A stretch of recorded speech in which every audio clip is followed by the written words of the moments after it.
पहली बात तो मुफ्ती जी को इस प्रकार की अराजक बयान नहीं देना चाहिए। यह एक बहुत ही ज्यादा मुझे लगता है विषाक्त बयान है।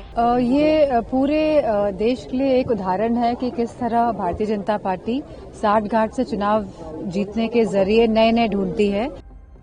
समाजवादी पार्टी नेता आजम खान एक बार फिर सलाखों के पीछे पहुंच चुके हैं। आजम खान और उनके बेटे अब्दुल्ला को फिर 7 साल की सजा हुई है। रामपुर की एमपी एमएलए कोर्ट ने फर्जी पैन कार्ड मामले में सोमवार को दोनों को दोषी करार दिया। फैसले के तुरंत बाद कोर्ट में ही पुलिस ने बाप बेटे को हिरासत में ले लिया। दोनों को कड़ी सुरक्षा में कोर्ट से 1 किलोमीटर दूर गाड़ी से रामपुर जेल लेकर गई। कोर्ट ने दोनों पर 50-50 हजार रुपए का जुर्माना भी लगाया। आजम की सजा पर अब भाजपा नेता और दिवंगत नेता मुलायम सिंह की बहू अपर्णा यादव की प्रतिक्रिया भी सामने आई है और उन्होंने कहा कि जो गलत करेगा उसे सजा मिलेगी। वहीं बिहार में विपक्ष को मिली करारी हार पर मुलायम यादव की दूसरी बहू डिंपल यादव की प्रतिक्रिया भी सामने आई है और उन्होंने SIR को लेकर सरकार को घेरा है।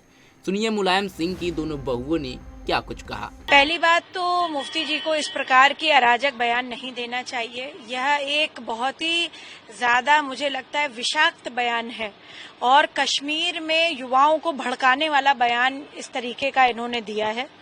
दूसरी बात मैं कहूंगी कि एक नारा लगा था कि तुम कितने अफजल मारोगे, हर घर से अफजल निकलेगा। तो जिस प्रकार से आदरणीय प्रधानमंत्री जी की 0 टॉलरेंस है टेररिज्म पर, आतंकवाद पर, और आदरणीय HM साहब हमारे देश के गृह मंत्री श्री अमित भाई, उन्होंने भी ये कह रखा है साफ तौर पर कि हम किसी प्रकार का आतंकवाद बर्दाश्त नहीं करेंगे। मैं मुफ्ती जी को ये बात हर देशवासी के नाते बोलना चाहती हूँ कि अब भारत जिस घर से अफजल निकलेगा उस घर में हम घुसकर उसको मारेंगे। ये बात वो याद कर लें, जान करके रख लें, और हम किसी प्रकार का आतंकवाद नहीं सहेंगे, नहीं बर्दाश्त करेंगे। क्योंकि हमारे देश के एक बहुत पुराने विचारक रहे चाणक्य, उन्होंने भी कहा कि जब ऐसी शक्तियां हों जो अनर्थ कर रही हों, जो अराजकता फैला रही हों, उनका समूल नाश करना चाहिए। उसी प्रकार से प्रधानमंत्री श्री नरेंद्र मोदी जी ने आतंकवाद, नक्सलवाद को जड़ से समाप्त करने का संकल्प लिया है। हर भारतवासी, अपर्णा यादव स्वयं भी इस संकल्प के साथ अपने, अगर हमें प्राणों की भी आहुति देनी पड़े तो हम इससे पीछे ये पूरे देश के लिए एक उदाहरण है कि किस तरह भारतीय जनता पार्टी साठगांठ से चुनाव जीतने के जरिए नए नए ढूंढती है।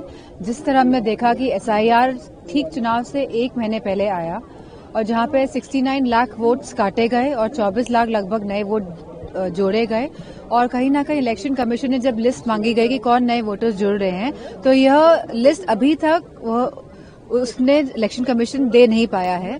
तो कहीं ना कहीं देखने को मिला है कि SIR की रणनीति के तहत जिस समय यह लाया गया है, बिहार के चुनाव जीते गए हैं भारतीय जनता पार्टी द्वारा और इलेक्शन कमीशन द्वारा। हमें तो ये बात करनी है कि जो अविरल गंगा की बात करते थे, गंगा को साफ करने की बात करते थे, अगर आज आप बनारस में जाके देखेंगे तो घाटों की क्या स्थिति है ये देखने को मिलेगा। और बनारस के लोगों से पूछेंगे तो आपको असलियत सामने दिखाई देगी कि आज हमारे बनारस में घाटों की क्या स्थिति है और आज गंगा की क्या स्थिति है।